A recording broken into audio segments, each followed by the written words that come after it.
Australia ਦੇ ਪ੍ਰਧਾਨ ਮੰਤਰੀ ਐਂਥਨੀ ਅਲਬਨੀਜ਼ ਨੇ ਅੱਜ ਪੁਸ਼ਟੀ ਕੀਤੀ ਹੈ ਕਿ ਆਸਟ੍ਰੇਲੀਆ ਫਲਸਤੀਨ ਨੂੰ ਰਾਸ਼ਟਰ ਵਜੋਂ ਮਾਨਤਾ ਦੇਵੇਗਾ।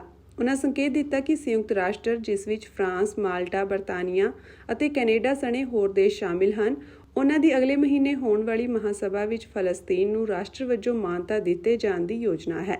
ਇਸ ਯੋਜਨਾ ਵਿੱਚ ਹੁਣ ਆਸਟ੍ਰੇਲੀਆ ਵੀ ਸ਼ਾਮਿਲ ਹੋਵੇਗਾ। ਰਾਜਧਾਨੀ ਕੈਨਬਰਾ ਵਿੱਚ ਮੰਤਰੀ ਮੰਡਲ ਦੀ ਮੀਟਿੰਗ ਤੋਂ ਬਾਅਦ ਪੱਤਰਕਾਰਾਂ ਨਾਲ ਗੱਲਬਾਤ ਦੌਰਾਨ ਪ੍ਰਧਾਨ ਮੰਤਰੀ ਨੇ ਜੰਗ ਪ੍ਰਭਾਵਿਤ ਮੱਧ ਪੂਰਬ ਖੇਤਰ ਦੀ ਅਧਿਕਾਰਤ ਮਾਨਤਾ ਨੂੰ ਗਾਜ਼ਾ ਵਿੱਚ ਨਿਆਂਪੂਰਨ ਅਤੇ ਸਥਾਈ ਸ਼ਾਂਤੀ ਲਈ ਸਭ ਤੋਂ ਵਧੀਆ ਮੌਕਾ ਕਰਾਰ ਦਿੱਤਾ।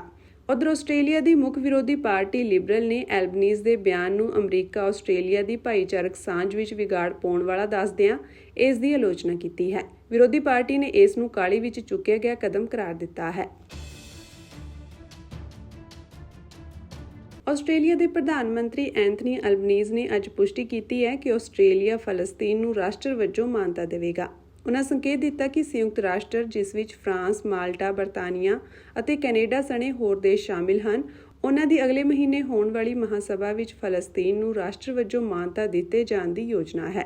ਇਸ ਯੋਜਨਾ ਵਿੱਚ ਹੁਣ ਆਸਟ੍ਰੇਲੀਆ ਵੀ ਸ਼ਾਮਿਲ ਹੋਵੇਗਾ। ਰਾਜਧਾਨੀ ਕੈਨਬਰਾ ਵਿੱਚ ਮੰਤਰੀ ਮੰਡਲ ਦੀ ਮੀਟਿੰਗ ਤੋਂ ਬਾਅਦ ਪੱਤਰਕਾਰਾਂ ਨਾਲ ਗੱਲਬਾਤ ਦੌਰਾਨ ਪ੍ਰਧਾਨ ਮੰਤਰੀ ਨੇ ਜੰਗ ਪ੍ਰਭਾਵਿਤ ਮੱਧ ਪੂਰਬ ਖੇਤਰ ਦੀ ਅਧਿਕਾਰਤ ਮਾਨਤਾ ਨੂੰ ਗਾਜ਼ਾ ਵਿੱਚ ਨਿਆਂਪੂਰਨ ਅਤੇ ਸਥਾਈ ਸ਼ਾਂਤੀ ਲਈ ਸਭ ਤੋਂ ਵਧੀਆ ਮੌਕਾ ਕਰਾਰ ਦਿੱਤਾ।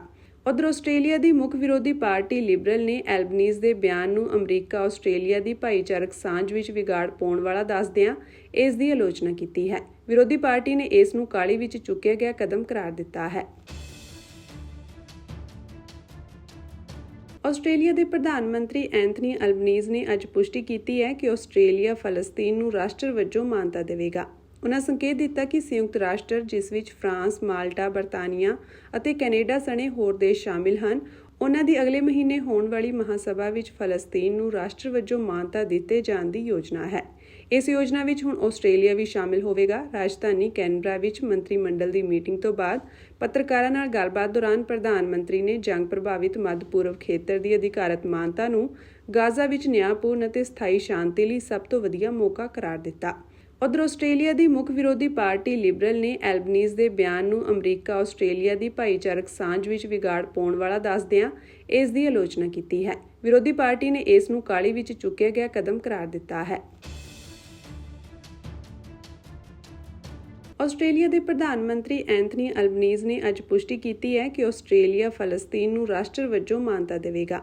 ਉਨ੍ਹਾਂ ਸੰਕੇਤ ਦਿੱਤਾ ਕਿ ਸੰਯੁਕਤ ਰਾਸ਼ਟਰ, ਜਿਸ ਵਿੱਚ ਫਰਾਂਸ, ਮਾਲਟਾ, ਬਰਤਾਨੀਆ ਅਤੇ ਕੈਨੇਡਾ ਸਣੇ ਹੋਰ ਦੇਸ਼ ਸ਼ਾਮਿਲ ਹਨ, ਉਨ੍ਹਾਂ ਦੀ ਅਗਲੇ ਮਹੀਨੇ ਹੋਣ ਵਾਲੀ ਮਹਾਸਭਾ ਵਿੱਚ ਫਲਸਤੀਨ ਨੂੰ ਰਾਸ਼ਟਰ ਵਜੋਂ ਮਾਨਤਾ ਦਿੱਤੇ ਜਾਣ ਦੀ ਯੋਜਨਾ ਹੈ।